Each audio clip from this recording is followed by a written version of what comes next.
ОБД Азаттык радиосунун Данисте телепрограммасы бул көрсөтүүдө биз кыргызстандыктардын жашоо турмушу, ошондой эле жаратман каармандар тууралуу баяндар сунуш кылабыз.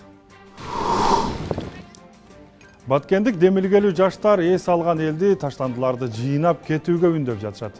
Аз да болсо мен өзүм жашаган аймагыма, ушул жашаган мекениме аз да болсо өз салымымды кошкум келет. Сиздерди да ушул тазалык акциясына чакырат элем. Жайлоодогу түйшүктүү жашоо жана акты сатып акча тапкандар. Аял үчүн ооруш, бирок көнгөндөн кийин оору деле билинбейт. Анткени ошо менен акча таап атасың, ошо менен балдарымды багып аткандан кийин бул өзүңдүн кызматыңдай эле болуп калат экен. Талашка түшкөн жайыттар Нарын району менен Кочкор районунун тургундары ортосунда жайыт талаш, чатак убактылуу басылды, келечеги эч кимге белгисиз. Булардын малдары менен биздин малдар каркы кыргашат, берки кыргашат. Ошондон да элдер эки жактын эли мындай толкундап түшүп кетсе да мүмкүн болуп атат да. Өзгөн районундагы Дөң булак айылынын эли эски чайхананы бала бакчага айландырышты. Азыркы мезгилде бардык шарты бар. Эми анча-мынча эшикте ушу беседкаларыбыз жетишпейт. Ошол нерселерди жасап алсак биз жакшы ийгиликтерге жетишебиз деп ойлойм. Бишкек студиясында мен Сабыр Абдымомунов, эсенсизби? Жайкелери менен тоого чыгып, табияты кооз жерлерде эс алуучулардын саны көбөйөт, бирок алардан калган таштандылар менен желим баштыктар азыр ар бир тоодо чоң көйгөйгө айланып баратат. Мына ушундай көйгөйдү азайтуу үчүн Баткен облусунун аймагындагы жаштардын тобу өткөн айдан бери таштанды жыйнап кетүүгө чакырган акцияларды ар бир райондо өткөрүп жатышат. Жаштардын жергиликтүү жана эл аралык уюмдардын колдоосу менен өткөрүп жаткан экологиялык акциялары тууралуу кабарчыбыз Жеңиш Айдаровдун репортажынан көрөлү.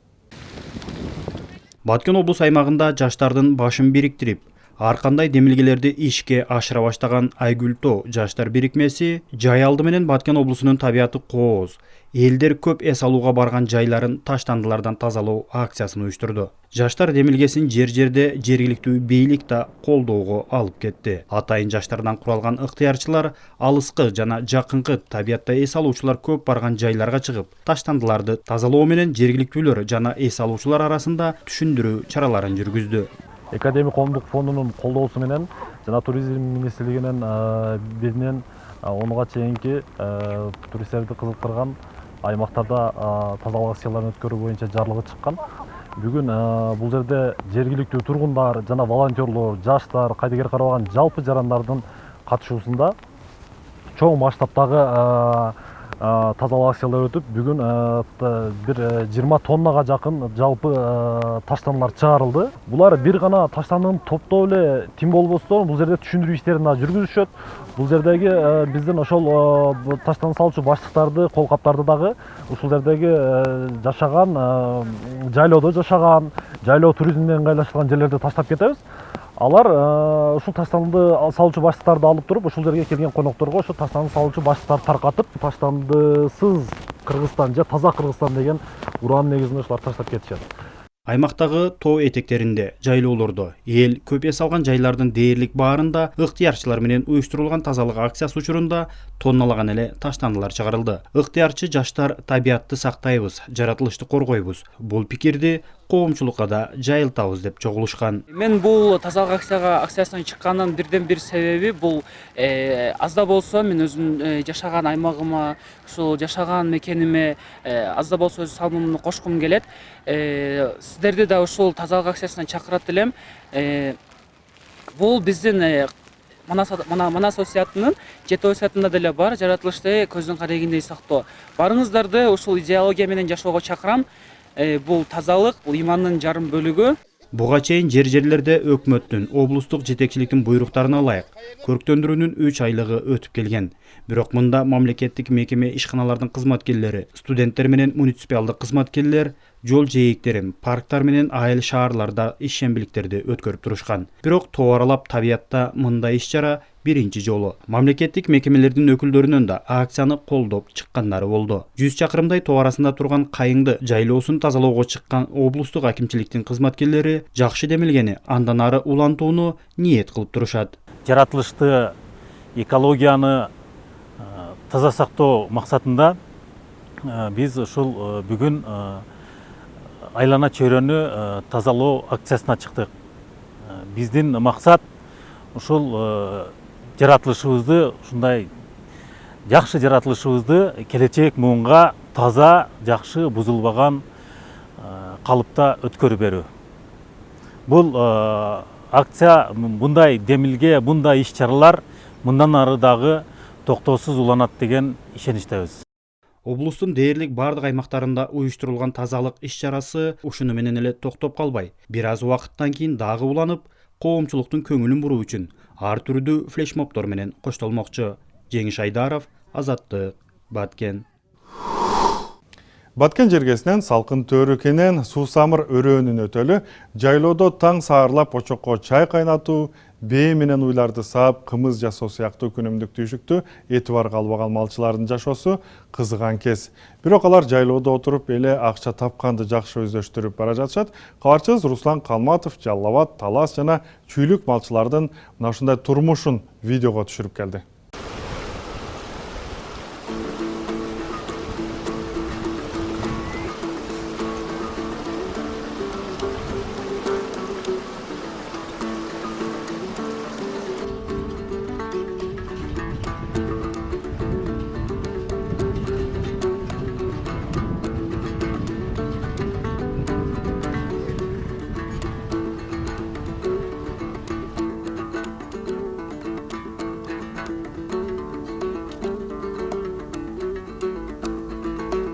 Токтогулдун тургуну Нурила Түмөнбаева 40 жылдан бери жайлоого чыгат. Жаш кезде совхоздун малын багып келген аялдын азыр деле түйшүгү түмөн.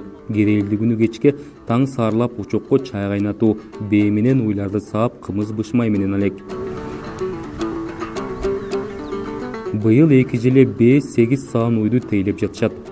Суусамыр жайлоолорун байырлап келе жаткан үй бүлө жай мезгилин чыдамсыздык менен күтөт.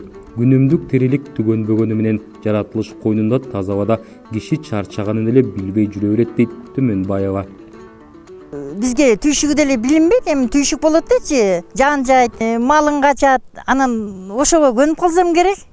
Ушу жаз башталганда эле тоону көздөй эңсеп эле тоого баргым келе берет ошо. Ошо көнүп калсак керек го. Эртең менен эрте турабыз, 5те турабыз дагы, 5:30-6-ларда жылкы байланып калыш керек.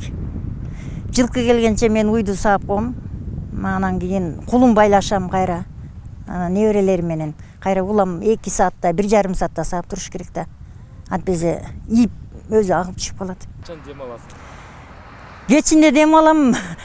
7:30-дарда кой берем дагы, сразу чай ичип алып курсакта бузуп алып жатканга камнам. Аял үчүн оруш, бирок көнгөндөн кийин оору деле билинбейт. Анткени ошо менен акча таап атасың, ошо менен балдарымды багып аткандан кийин бул өзүң кызматыңдай эле болуп калат экен. Кайра ошо эртерээк сагам болсо экен деп. Нурила байбиче кыбырап жүрүп күнүнө 60 литр кымыз, ага кошумча курут май камдайт. Кымызды дүңүнөн алып кете турган туруктуу кардарлары да бар. Жайлоодогу жайытка барчу жол да татаал. Чоң сайдын аркы бетиндеги жайытка асма көпүрө менен гана өтүүгө туура келет. Жаш балдар менен аялдар улуулардын жардамын күтөт. Эс алуучулар болсо суунун жээгинде эле калышат. Ушул эмеден эле боз үйлөрдүн баарын алып өтөбүз, жүктөрдү алып өтөбүз. Бирок бала чакадан коркобуз да, аябай. Көпүрөнүн эмеси да силтилдеп эме болуп турат. Суу кирген учурда көбүнчө коркобуз. Балдардан коркобуз аябай. Дарыянын бул өйүзүндөгү жайытка 10 түтүн эл конгон. Ош пишек жолунан оолагыраак жана жашыл шүберлүү, мол тоюттуу келген бул аймакка анча-мынча малчылар деле келе бербейт. Бермет жолдошу жана 3 баласы менен жайкы мезгилди жайлоодо өткөрүүдө. Жолдошу бээлерди сааганга жардамдашса, балдары отун терип тамак аш жасоого көмөктөшөт. Булардын үй бүлөсү ар жактан келген эс алуучуларга да кызмат көрсөтүп турат. Өзүң үчүн түйшүк деп сезбейсиң, бирок эми бар кыйынчылыгы болот да. Турмуштун оору болот, жеңил болот, ошого чыдай билиш керек. Күнүмдүк тиричилик үчүн өзүң үчүн кыласың. Оору эле, күнүмдүк тоонун азабы оңой деле эмес болуш керек. Эмне азабы, эмне кыйынчылык? Эми кечке жааңа карабай жүрөсүң, жонуңан суу өткөнүңө карабай. Ошо.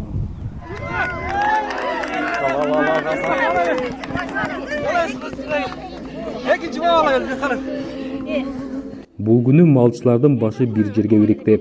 Суусамырдагы Түз ашуу суусунун жээгиндеги жайытка Токтогул районунун Белалды айыл аймагынын жайлоочулары чогулушкан. ар бир кесиптин, ар бир өнөр адамдарынын кесиптик майрамы болот. Ал эми биздин малчы фермерлерибиздин өздөрүнүн белгиленген бир майрамы жок. Ошол себептен жылына мына былтыртан бери биз өнөкөт кылып, ошол биздин айыл өкмөттүн бюджетин элдин жашоосун бир жогорку калыпка алып келип аткан малчы фермерлерибизге бир көңүл буруу максатында дагы жылына бир жолу ушул малчылардын, фермерлердин майрамын уюштуруп коюу, аларга бир майрамдык маанай тартылып коюу иретинде дагы ушул майрамды уюштуруп жатабыз. Малчылардын майрамында ыр бийлери менен катар кыргыздын улуттук оюндары да көрсөтүлдү. Иш-чарага Талас, Жалал Абад, Чүй облустарынан да жайлоо комитеттери конок катары келишкен. Токтогул району бул жайыттарды быйыл алгачкы ирет пайдаланып жатат. Биз өзүбүздүн айрым жайыттарды эс алтуу максатында, ошо жайыттарды бир жакшы деңгээлде сактап калуу иретинде ушул жерге келип, жайыт алмашуу ыкмасы менен келип отурабыз. Бул Панфилов районуна караштуу жайыт. Кыргызстанда акыркы 10 жылда жайыттын аянты 167 000 гектарга азайганын адистер айтышат. Көпчүлүк жайыттар деградацияга учурап жаткандыгы белгилүү. Руслан Калматов, Азаттык, Жалал Абад облусу. Суусамырда 3 облустун жайыт ээлерин ынтымакка чакырган иш-чаралар өтүп жаткан кезде Нарындагы 2 райондун эли жайыт талашууда. Өткөн жумада Нарын районундагы Жергетал айылынын 200дөй тургуну жайлоодо наразылык акциясын өткөрдү. Алар Кумбел жайлоосунан Кочкордук малчыларды жайытты тез арада бошотуп, көчүп кетүүнү талап кылышкан. Сүйлөшүүлөр натыйжасында Кочкорлуктар кийинки жылга чейин жайлоодо кала турган болду, бирок талашка чекит коюлган жок. Жергетал айылына жакын жердеги жайыт боюнча талаштуу жыйынга кабарчыбыз Мирлан Кадыров көз салып келген.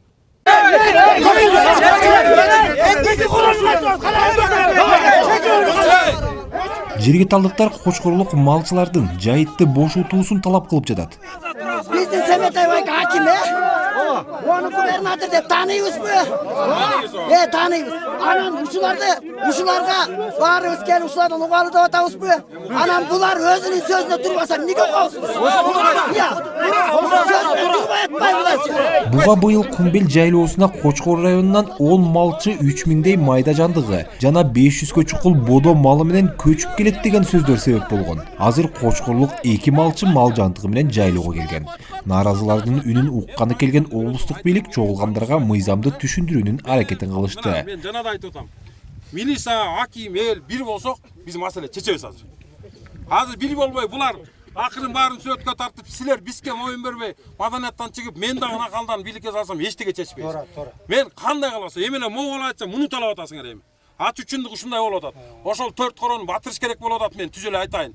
Мына чеч десең мен ушуну эле чече алам. Сөзсүз эле элдик аким болсо, азыр силерди ура деп жыргатып эле, мен молодец экен Семетей деген сөздү уктум десечи, анда мен минтип коем. Сен аштармаңыз. Мен силерге жакшы көргүм келсе мыйдан чыкса, эч кимди киришпей эле. Ал сөз оңой эле чыккан турат. Бирок эртең могул жерден кабинетиме киргенден баштап мыйзамга жооп берем туугандар. Бирок наразылар мындай сөздү 2 жылдан бери угуп келатканын, бул сөздөргө ишенбей деле калгандыгын билдирип жатышат. Кочкорлуктардын келишими бизге деле зыянга учурап атабыз да, малга зыяныбыз кетип атат. Биринчиден, экинчиден булардын малдары менен биздин малдар каркы кыргашат, берки кыргашат. Ошондон да элдер эки жактын эли мындай толкундап түшүп кетсе да мүмкүн болуп атат да. Ошоларды канча келет деп атат. Азыр улардын өзүнүн айыл өкмөтү өткөндө келип кеткен, Акча районунун өкмөтү айыл өкмөтүм деген да. 8 корогой ошо жакы райондуку, Исакеевден 2 корогой деген да. Общий малдын саны деген 15 000 кой деген. Бир 1,5 мыңдан 3 миңге чейинки бодо деген да. Эми ошо 3 миң бодо ошол жерге өсүрүштөр көргөнүм батпайт. Мен кандай кылат билбейм, анан өкмөттөр өздөрү деле көрүп атат керек да. Кумбел жайлоосу негизинен Нарын районунун Жергетал айыл аймагына караштуу. Бирок өкмөттүн токтому менен 2020-жылга чейин Кочкор районунун Исакеев жана Кара Суу айыл өкмөтүнө узак мөөнөткө убактылуу пайдалануу үчүн берилген. Бул токтомго таянып, азыр Кочкорлук малчылар мөөнөтүбүз бүтмөйүнчө эч жака көчпөйбүз деп көчөрүп турат. Чаңгада эми закон жүзүндө биз тарапта экен да отурбойбуз. 2020 өтүп атат. Биздики чиркөдөн тека деген Миңбулак айыл өкмөт киргизбей тур карашыларчы, бар отурушкан. Эми алар деген кайра закон жүзүндө келсе, тигилерде болсо удуктуу силерде күнбөдө кел отурула десе мына элдин чоң үткөтүр жемин жерге тал айыл өкмөтү эли эми аны бийлик турат биздин үстүбүздө айыл өкмөт турат жайыт комитет турат ошолор эки ара келип чечишсин эки айыл ага тууган кишибиз мен туугандарыма тек кудасы жок дегенде ушурда чечилбейт бизде закондун негизинде Кочкор районунун жери жанагы Чогулгандар эгер кочкорлуктар өз кабылуусу менен көчпөй турган болсо келген жагына кайра жеткирип коебуз деп боз үйлөрүн чечкенге аракет кылышты. Бирок акцияга көз салып жаткан ондогон милиция кызматкерлери алардын бул аракетине жол беришкен жок.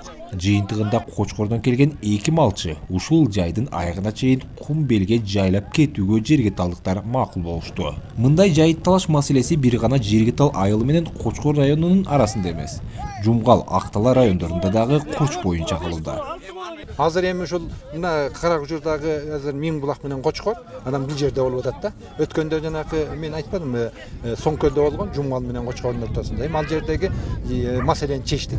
Өткөндө мына жакын эле дали бир 3-4 күн болду. Жетекчилиги менен бүт тийиштүү кишилердин баарын чогултуп, сүйлөшүп, анамага өзү да катышкан. Анан кийин бир пикирге келип, ыкташалы туура экен, эми бир эл бир журт болсок деп бул чечилди да. Өткөн жылы Кочкор районундагы ички жайыттардын кыртышы бузулуп, такырайып кетти деген негиз менен Кочкорлук малчыларды Нарын облусунун башка жайлоолоруна көчүрүү пландалган. Бул өкмөттүн 2020 жылга чейин жайыттарды узак мөөнөткө убактылуу пайдалануу тууралуу токтомунун негизинде ишке ашып жатат. Бирок эки райондун малчылары былтыртадан бери батышпай, жайытталашып кызыл чеке мушташка чейин барышууда. Милан Кадыров, Азаттык, Нарын облусу.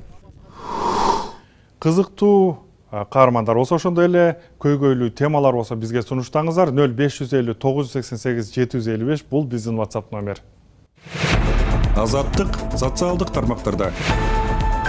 Facebook'ta Кыргыз Азаттык үналгысы, Twitter'da Азаттык радиосу, ВКонтакте жана Instagram'da Азаттык KG, Одноклассникте Азаттык, YouTube каналыбыз Азаттык Медиа.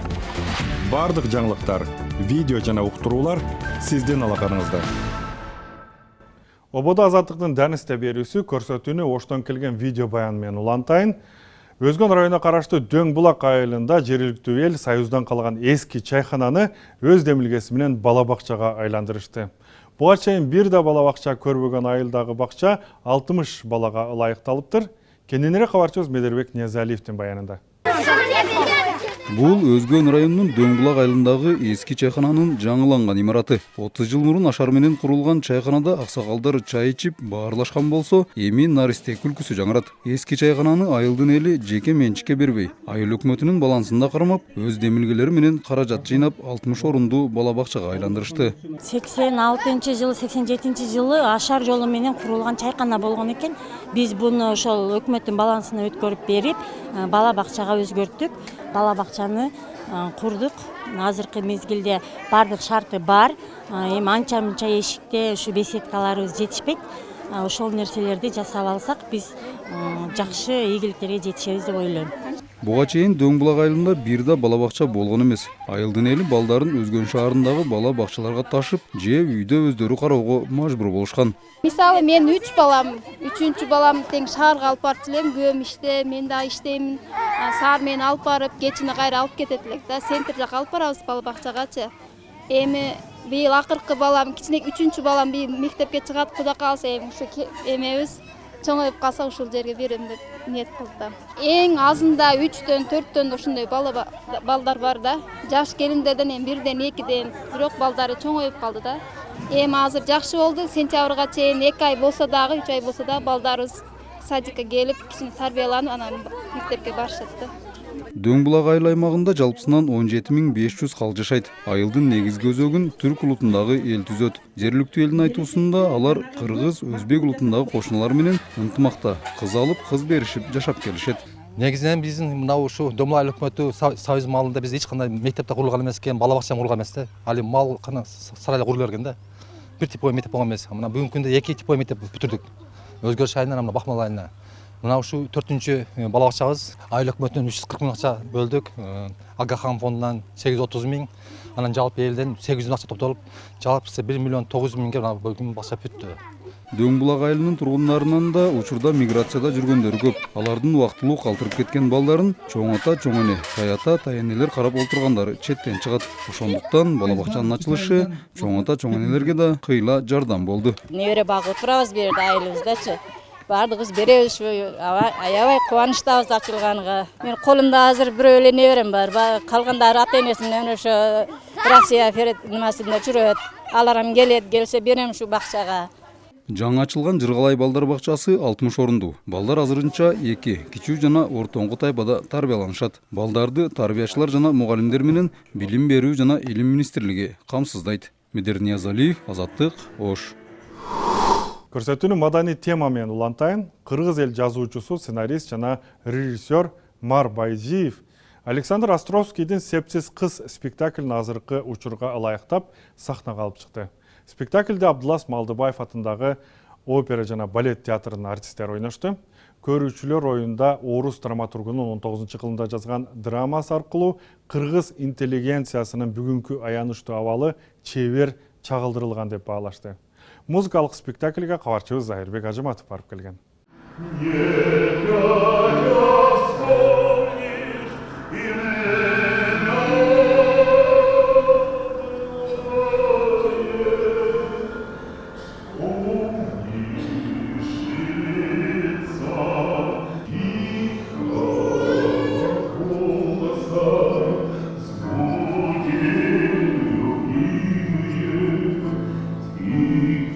жазуучусу Александр Островскийдин «Сепсиз кыз» спектакли 1878 жылы жазылган.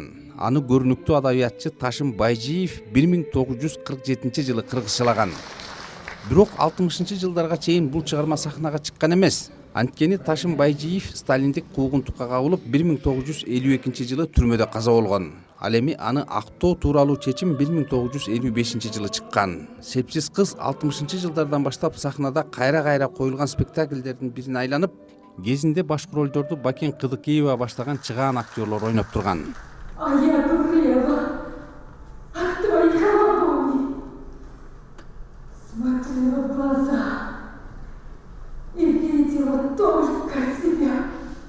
«Сепсиз кызды» эми Ташим Байжиевдин уулу, кыргыз эл жазуучусу, белгилүү драматург Мар Байжиев азыркы мезгилге ылайыкташтырып, кайрадан жазып, көрүүчүлөргө тартуулап отурат.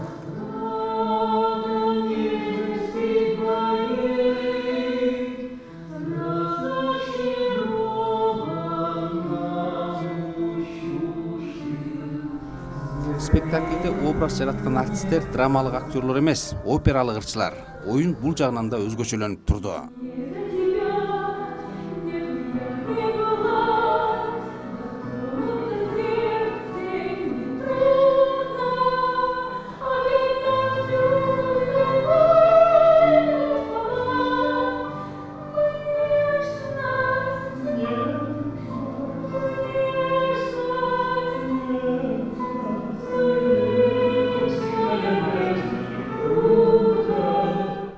Негизинен аталган чыгармада жан дүйнөсү жардылардын жоругу баяндалган. Бир сөз менен айтканда, спектаклдин өзөгүндө адам баласы заманбап жашоодо өзүнүн абири менен жашай алабы деген суроо коюлат. Спектаклди көрүүгө келген жаш режиссер Улам Мырза Карапбаевдин айтымында, Мар Байжиев жаңылаган спектаклде бүгүнкү күндөгү көйгөйлөр да козголгон.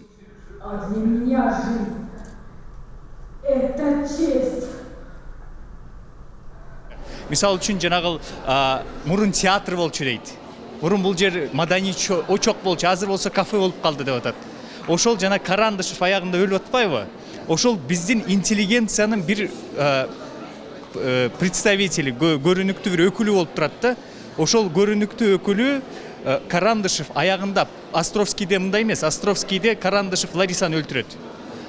Мараганын варианты боюнча мына бүгүн биз көрдүк. Кыргыз интеллигенциясынын өлүшү деген бир чоң тетигил 37 жылдан келаткан бир чоң көйгөйдү алып келгендей сезилип атат да мага бүгүн. И ошол менен байланыштуу дагы жанагы маданияттын биздин мамлекетте өчүп бараткандыгы. Чыгармада эски баалуулуктар менен жаңы баалуулуктардын келишпестиги, коомду кара тумандай каптап бараткан рухий майыптык, жуурулушкан трагедия жана комедия, музыка, монолог, тост, мукамдуу ырлар менен баяндалып берилет. Бул киши өзүнүн 20-кылымы менен мындай эми коштошуу деп койсок болот да, жыйынтык чыгаруу, мына итог чыгарууда. Себеби ошол жерге Магомаевди, ал жерге Анна Герман өзүнүн ойлорун, азыркы болуп аткан 21-жылында болуп аткан нерселердин баарын айтып, ошо көз караш менен анан ушундай бир сон неме жаратып коюптур. Бул өзү мастер да, уста. Пьесанын жанагы конфликт деген, интрига дегенди, анан кийин жанагы эмоциональный жактарын баарын кармап туруп берет да. Анан кийин комедия менен трагедияны мындай өзүнчө бир мындай ширетип салат да. Кыргыз эл жазуучусу Мар Байжиев өзү бул пьесаны кыргыз тилине которгон атасы Ташым Байжиевдин 110 жылдыгына жана өзүнүн КМШ өлкөлөр аралык шериктештик жылдызы сыйлыгын алганына арнап иштеп чыкканын айтты. Шепсиз кызын атам которгон илгери. Мен кайра которгон жокмун орусча. Просто орусча ошону эмесин жасап, башка вариант көрсөтөйүн деп атам эл журтка. Мен үчүн тарыхый күндө, анткени тиги өкмөттүн токтому менен атамдын 110 жылдыгын эскерип коюш керек деген токтом чыкты. Анткени өзүңөр билесиңер, бул адабиятчы болгон, мугалим болгон, мана совет болгон, жазуучу болгон, котормочу болгон, бирок 50-жылы баягы репрессия камалып кетип, ошо келбей калган. Эми быйыл 110-го чыгып атат. Эмгектери бар.